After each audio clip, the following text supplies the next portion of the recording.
Cinema industry వైపు వెళ్ళాలనుకుంటున్నారా? మీకు మేమున్నాం. వెంటనే కాల్ చేయండి. హాయ్ హలో నమస్తే, welcome back to Suman TV. ప్రస్తుతం మనతో ఉన్నారు కామేశ్వరి మేడం. మరి ఈరోజు మేడం మనకి ఏం కథ చెప్తున్నారు, మీతో పాటు నేను కూడా వినడానికి రెడీగా ఉన్నాను. మేడంతో మాట్లాడదాం. నమస్తే మ్యామ్. నమస్తే అండి. మ్యామ్, కథలు ఏం కథ చెప్తున్నారు ఈరోజు మరి? ఇది ఇప్పుడు పిల్లలకు, పెద్దలకు, యూత్కు అందరికీ సంబంధించింది ఒక చిన్న కథ. ఓకే. మామూలుగా మనకు ఇంట్లో పెద్దవాళ్ళు ఉంటారు. అంటే ఇప్పుడు జనరేషన్ మారుతూ ఉంది. ఇంతకుముందు పూర్వకాలంలో అయితే ఎప్పుడైనా మనం బయటికి వెళ్తున్నాము, ఏదైనా ముఖ్యమైన పని మీద వెళ్తున్నాము అంటే పెద్దవాళ్ళ ఆశీర్వాదం తీసుకొని బయటికి వెళ్ళేవాళ్ళు. బ్లెస్సింగ్స్ తీసుకుంటారు పెద్దవాళ్ళ. ఎవరైనా వెళ్ళిపోతుంటే కూడా అరే ఆశీర్వాదం తీసుకొని వెళ్ళు అని అంటారు. పోని వాళ్ళు అన్నందుకనే వెనక్కి వచ్చి తీసుకునేవాళ్ళు. కానీ ఇప్పుడు పిల్లలు ఎవరు డబ్బులు ఇస్తావా అంటారు. ఆశీర్వాదం తీసుకో అంటే ఎంత ఇస్తావు, 10,000 ఇస్తావా, 20,000 ఇస్తావా, ఏమొస్తుంది మాకు అని అడుగుతారు కదా.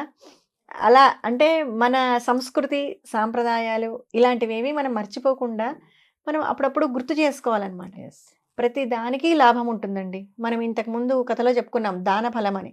ఇప్పుడైతే అన్నదానం చేస్తే ఫలం ఏంటి అని ఆయన అమ్మవారిని అడిగితే ఆమె చెప్తే ఒక మాటతో అయిపోయేది. కానీ అమ్మవారు ఏం చేసింది, నువ్వే ఎక్స్పీరియన్స్ చేసి తెలుసుకోపో అని ఆవిడ అమ్మవారు అతన్ని పక్క గ్రామానికి పంపించింది.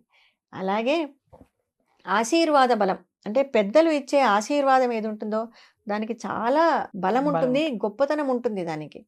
అంటే అది ఏంటి అనేది నీకు అప్పటికప్పుడు తెలియకపోవచ్చు. నీకు వెంటనే వాళ్ళు ఏదో ఆశీర్వాదం చేయగానే ధనరాశి వచ్చి ముందర పడుతుంది, ఒక అది బెంచ్ కార్ వస్తుంది అనేది కాదు. అది తెలుసుకోవాలి మనం. దీనికి సంబంధించి ఒక చిన్న కథ ఏంటంటే, అనగనగా ఒక ఊర్లో ఒక చాలా ఒక పండితుడు ఉండేవాడు. చాలా సాంప్రదాయాన్ని పాటిస్తూ ఎంతో మంచి డిసిప్లైన్డ్ లైఫ్ని లీడ్ చేస్తూ ఉండేవాడు ఆయన. డిసిప్లైన్డ్ లైఫ్ లీడ్ చేయడమే చాలా పెద్ద విషయం. అంత మంచి డిసిప్లైన్డ్ లైఫ్ని లీడ్ చేస్తూ చివరికి ఆయన చివరి దశ వచ్చేస్తుంది. అంటే ఆయన చనిపోయే టైం దగ్గరికి వస్తుంది. వచ్చినప్పుడు ఆయన దగ్గర ఏమీ ఆస్తిపాస్తులు ఉండవు. ఓకే, ఆయన సంపాదించిన కాస్త మంచి పేరు అది తప్ప ఆయన దగ్గర ఏమీ ఉండదు. ఒకే ఒక కొడుకు. ఆయనకు కొడుకును పిలుస్తాడు, దగ్గరికి పిలిచి, నాయన ఇంకా ఇది అంతిమ సమయము, నీకు ఇవ్వడానికంటూ నా దగ్గర ఏమీ లేదు, ఒక్కటి తప్ప, అదేంటంటే ఆశీర్వాదము అంటాడు. ఏమీ అనడు కొడుకు కూడా.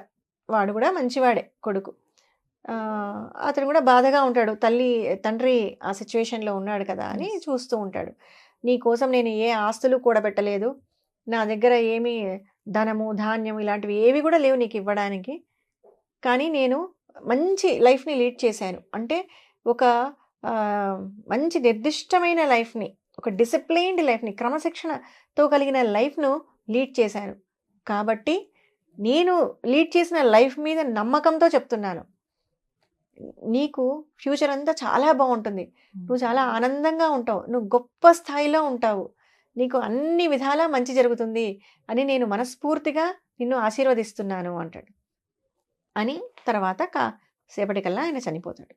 చనిపోయిన తర్వాత ఈ కొడుకు మొత్తం ఆయన కర్మకాండ అంతా కూడా నిర్వహిస్తాడనమాట.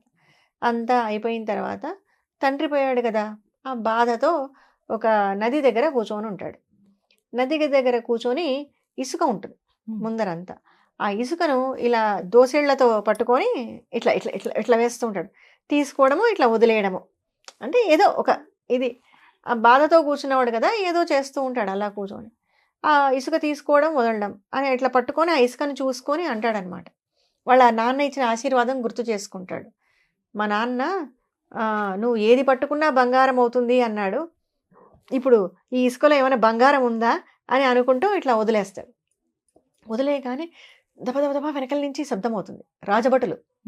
రాజభటులు వచ్చి వీడిని ఇట్లా వెనకల బల్లాలు శూలాలు ఉంటాయి కదా, అది పెట్టి ఇట్లా రెడీగా ఉంటారనమాట. వెనక్కి తిరిగి చూసి భయపడతాడు, ఇదేంటి అని. వెనకలనే రాజు వస్తాడు. రాజు కూడా వచ్చి, ఏం చేస్తున్నావు ఇక్కడ నువ్వు అని అరుస్తాడు. అంటే చెప్తాడు, ఇలా మా నాన్నగారు పోయారు, ఆయన ఏమీ లేదు నాయన, నా దగ్గర ఆస్తి ఆశీర్వాదమే అని చెప్పారు, నా ఆశీర్వాదంతో నువ్వు పట్టిందల్లా బంగారం అవుతుంది అన్నారు, నేను ఏదో ఇక్కడ కూర్చొని బాధపడుతూ ఇలా ఇసుకలో చూసుకుంటున్నాను అంటాడు. అనగానే ఆ రాజు, అవునా, మా తండ్రి గారు కూడా చనిపోయారు, కానీ ఆయన చనిపోతూ నాకు ఒక ఉంగరం ఇచ్చారు. ఈ ఉంగరాన్ని అంటే వారసత్వంగా వచ్చే ఉంగరం అనమాట. ఉంగరం ఇచ్చి నువ్వు దీన్ని జాగ్రత్తగా పెట్టుకో అన్నారు. నిన్న నేను కూడా నీలాగే ఇక్కడ వచ్చి బాధపడుతూ ఆ నీళ్ళల్లో చేతులు పెట్టినప్పుడు నాది ఇక్కడ ఉంగరం పడిపోయింది ఎక్కడో ఇసుకలో. ఆ ఉంగరం వెతుకుతున్నాం మేము పొద్దున్నుంచి. నువ్వు కూడా అదే పనికే వచ్చావేమో అనుకొని మేము నిన్ను పట్టుకోవడానికి వచ్చాము అని అంటారు. లేదు లేదు నేను అందుకు రాలేదు. సరే అని వాడిని వదిలేస్తారు. వెంటనే భటులు వెనక్కి వెళ్ళిపోతారు. సరే నీ పని నువ్వు చూసుకో, మేము వెతుక్కుంటాము అని పక్కకి వెళ్ళిపోతారు. వెళ్ళిపోగానే వీడు మళ్ళీ ఆ ఇసుక తీసుకొని మళ్ళీ ఇసుక తీసుకోవడము, చేతిలోకి ఆ ఇసుకని ఇలా వదిలేయడము అట్లా చేస్తూ ఉంటాడు. ఇట్లా ఇసుక తీసుకొని ఇట్లా వదిలేటప్పటికి మెరుస్తుంది. మెరవగానే కింద చూస్తే ఉంగరం వీడి చేతికి దొరుకుతుంది ఆ ఉంగరం. వెంటనే మహారాజా అని పరిగెత్తి ఇదిగోండి ఉంగరం దొరికింది మీది ఇక్కడ అని ఇస్తాడు. రాజుకు అమిత ఆనందం అయిపోతుంది. ఎందుకంటే అది వాళ్ళ నాన్న గుర్తుగా ఉన్నది. అందుకు ఆ ఉంగరాన్ని చూసి ఆయన చాలా ఆనందపడిపోయి వెంటనే ఈ అబ్బాయిని పిలిచి తన రాజ్యానికి ధన రాసులు, బంగారు నాణేలు అన్నీ కలిపి మొత్తం మూటలు ఇస్తాడనమాట.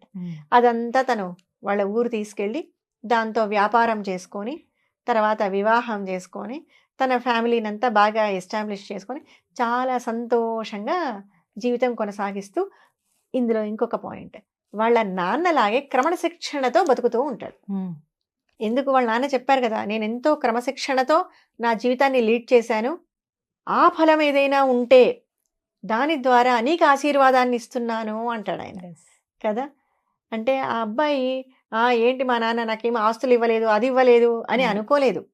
వాళ్ళ తండ్రి గారు ఇచ్చిన ఆశీర్వాదాన్ని స్వీకరించాడు. తను స్వీకరించాలి. పెద్దలు ఇచ్చిన ఆశీర్వాదాన్ని మనము యాక్సెప్ట్ చేయాలి. స్వీకరిస్తే కదా నీకు వస్తుంది. నువ్వు స్వీకరించకుండా సరేలే భలే చెప్పావు కానీ ఏం చేసుకోవడానికి నీ ఆశీర్వాదాలు, ఏం ఆస్తి రాసిస్తావా, ఇల్లు రాసిస్తావా అని అడుగుతుంటా. చాలా తప్పు. అసలు అలాంటి మాటలు పిల్లల నోట రానివ్వకూడదు. మనం మాట్లాడాలి వాళ్ళతో, ఇలా పెద్దలంటే ఏంటి, వాళ్ళ ఆశీర్వాదం ఏంటి అని. సో ఇలా చెప్తూ ఉంటే మనము పిల్లలు నేర్చుకుంటారు ఫ్యూచర్లో. అలా అతను వాళ్ళ నాన్న ఆశీర్వాద బలంతో తాను కూడా మంచి లైఫ్ని లీడ్ చేస్తూ వ్యాపారం చేసుకుంటూ వృద్ధిలోకి వచ్చి చాలా సంతోషమైన జీవితాన్ని గడిపేస్తాడు అతను. అంటే రిజల్ట్ అనేది వెంటనే రాదు, కానీ ఎప్పటికైనా స్టోరీలో వచ్చింది వెంటనే, కానీ వెంటనే రాకపోయినా ఖచ్చితంగా వస్తుంది. ఆశీర్వాద బలం అన్నమాట. పెద్దల ఆశీర్వాద బలం ఖచ్చితంగా ఉంటుంది. Thank you madam. నమస్తే.